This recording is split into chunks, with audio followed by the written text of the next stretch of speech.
சங்கராபுரம் அருகே அரசு பேருந்தின் மேற்கூரையில் இருந்து ஒழுகிய மழை நீரில் நனைந்தபடி மாணவர்கள் மற்றும் பொதுமக்கள் பயணம் செய்யும் காணொலி வெளியாகி பரபரப்பை ஏற்படுத்தியுள்ளது.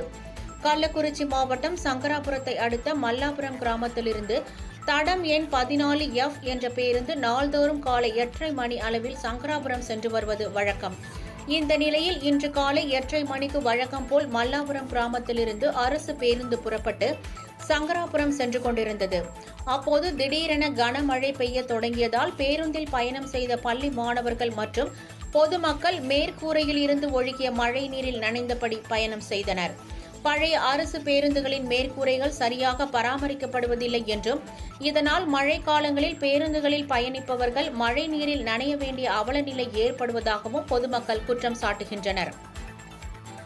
இந்த நிலையில் மாணவர்கள் மற்றும் பொதுமக்கள் மழை நீரில் நனைந்தபடி பேருந்தில் பயணிக்கும் காணொலி வெளியாகி பரபரப்பை ஏற்படுத்தியுள்ளது.